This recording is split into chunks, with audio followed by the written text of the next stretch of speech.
Zevachim 30b, top of the page, with the words Amar le'Abaye. Amar le'Abaye, v'ha Rabba bar bar Chan Amar Yochanan, ki magat lehu Rabbi Meir Rabbi Yossi b'hadi hadadi lo pligi. Abaye said to Ravdimi, but doesn't Rabba bar Chana say that Rabbi Yochanan says, when you consider their opinions, Rabbi Meir and Rabbi Yossi do not disagree with one another, meaning neither holds that one attends only to the first statement. Below pligi, v'ha miflig pligi, amale pligi b'mai de pligi, below pligi b'mai de la pligi. Ravdimi objected, and is it so that they do not disagree? But they don't disagree explicitly.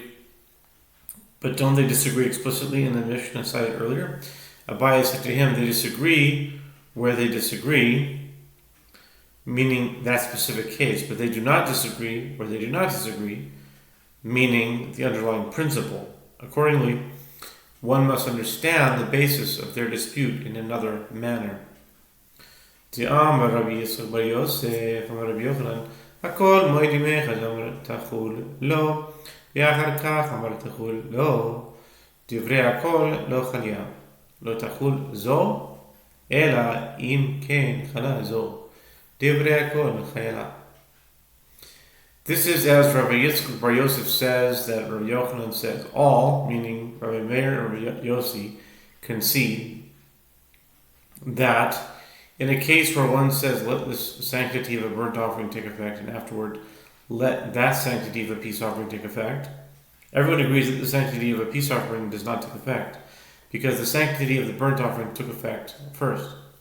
Likewise, if one said, this sanctity shall not take effect unless that sanctity applies, everyone agrees that the sanctity of a peace offering takes effect as well.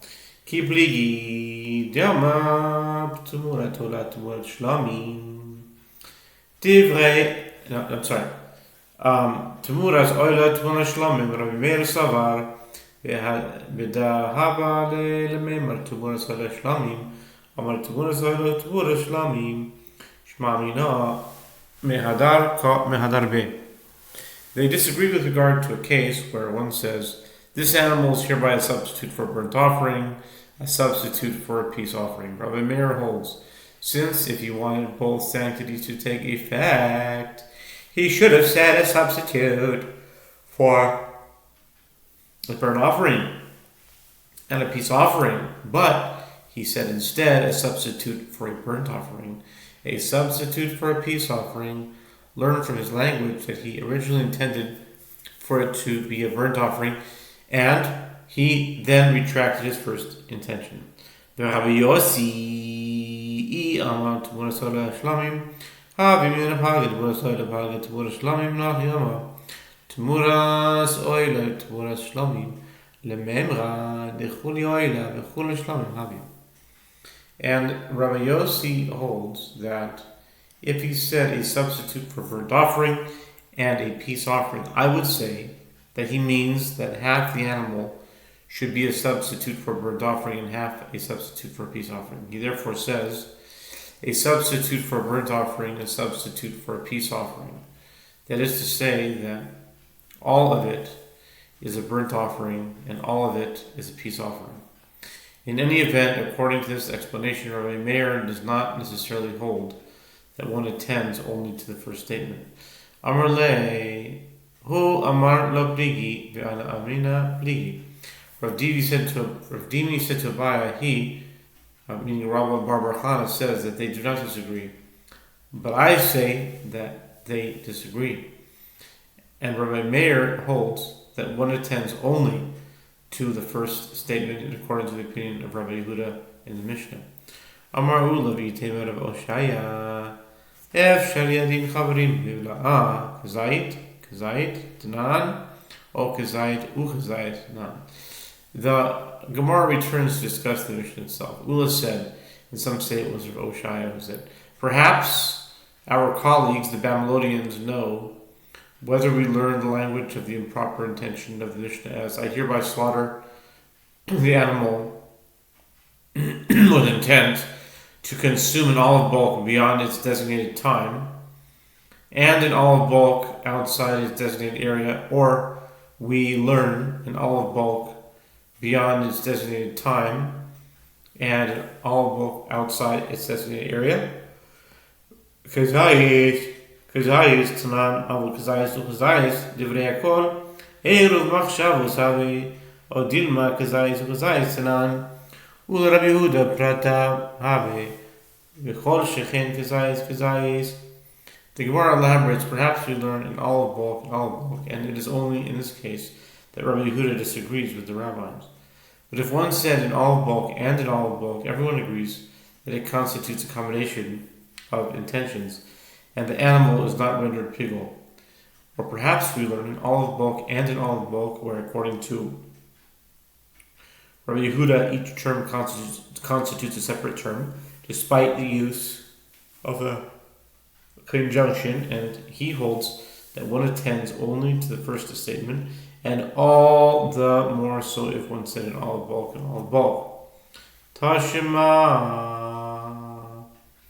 Iba b'nei Levi mirabbi ki shev lechol kezayis l'machol v'chutz mahu amalo ze sheila eru machshov zavi. The Gemara suggests, coming here, a proof from that dilemma which Levi raised before Rabbi Yehuda Nasi. If one had intent to consume an olive bulk the next day outside its designated area, what is the halacha? Rabbi Yehuda Anasi said to him, this is an excellent question. The answer is that even Rabbi Yehuda concedes that this constitutes a combination of intentions and that the animal is not rendered pigul. Amar lafan Rishon Rabbi lo mishnatenu hi lechol kazayis b'chutz kazayis l'machol kazayis b'chutz kachatzi zayis b'chutz kachatzi zayis l'machol kachatzi zayis l'machol kachatzi zayis b'chutz v'haso in mokares ha'idach ero machshavas havi. Rabbi Shimon, son of Rabbi Yehuda Nasi, said before him, How is this an excellent question? Is it not our Mishnah? As we learned in the Mishnah, if one expressed intent to eat an olive bulk, it's designated outside its designated area, and an olive bulk the next day, or an olive bulk the next day, and an olive bulk outside its designated area, or half an olive bulk outside its designated area, and half an olive bulk the next day, or half an olive bulk the next day and half an olive bulk outside the designated area. The offering is disqualified and there is no liability for karet, for burning, or partaking of it. Yehuda disagrees only with regard to these cases, but in another case, it could easily be inferred that he concedes that it constitutes a combination of intentions. Amar le, who shall be Divar Chochma v'atamer mishnatenu l'didach de'it de'nitach tarte lokashilach. Rabbi Yehuda Hanasi said to him, Levi asked me a matter of wisdom, and you say our Mishnah? For you, whom I taught two phrasings of the Mishnah, both an olive bulk, and an olive bulk, and an olive bulk, the question is not difficult, since my mission of this other case allows you to infer is halacha. Okay? Lididei. Okay. Lididei daha delo as nise elachada. Vishamin delabanim de kagarsi tarti. Visavar didi dafka. Vididuhu eru vakshavos have. O dilma diduhu dafka. Vidi shari shearli. Umide shearli lididiha. Shayar lahu lididhu nami behach.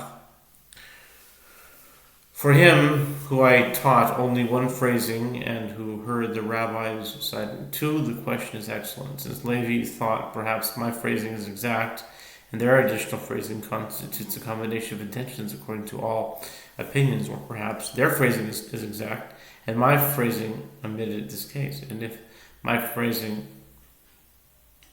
omitted this case, perhaps their phrasing also omitted that other case, even though it is subject to disagreement. V'ha'isne inem kazayis kazayis asne halav sheyahu and a kazayis kazayis asine. The Gemara asks, and which phrasing did Rabbi Yehuda Nasi teach Levi?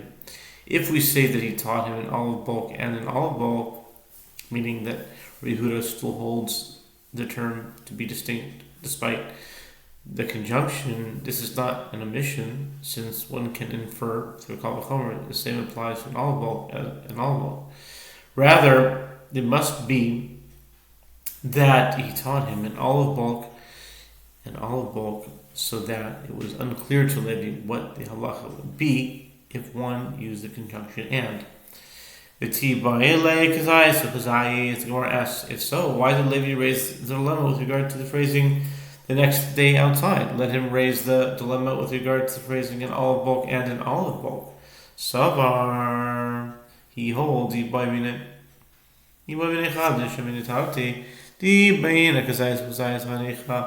Amar li klala kol sheken kazayis lemachal b'chutz ela Amar li prata akati kazayit lemachal b'chutz. Coming by the Gemara response, Levi thought, I will raise one dilemma before him. No, Levi thought, I will raise one dilemma before him so as to learn two halachot. As if I say only with regard to an olive bulk and an olive bulk, it will work out well. If he says to me that Rabbi Yehuda concedes that they constitute one general term, as this would apply all the more so if he said an olive bulk but the next day outside, which is even more unified. But if he says to me that each term constitutes a separate term according to Rabbi Yehuda, that I will still need to raise the dilemma with regard to the case of an olive bulk and the next day outside. I will therefore inquire with regard to the latter case. Ihachi hashta namiat tinach I amar le kazayid machavachut prata kol shkin kazayid uzayid ela I amar le klala kati kazayid uzayid biwale. The Gemara challenges, if so, now too it works out well if he says to him that Rabbi Yehuda maintains that the wording in olive bulk the next day outside is constituted of separate terms, as this would apply all the more so if one said an olive bulk and an olive bulk which is less unified. But if he says to him that is the one general term according to Rabbi Yehuda, he will still need to raise the dilemma with regard to the case of an olive bulk and an olive bulk. The Gemara responds, if Rabbi Yehuda Nasi answered in this manner, if Rabbi Yehuda Hanasi answered in this manner, meaning that Rabbi Yehuda concedes that an olive bulk the next day outside is considered one term, he would unwittingly provide the answer to the other question as well, as if Rabbi Yehuda also connected with regard to an olive bulk and an olive bulk, Rabbi Yehuda Nasi would become angry with Levi for asking the wrong question and say,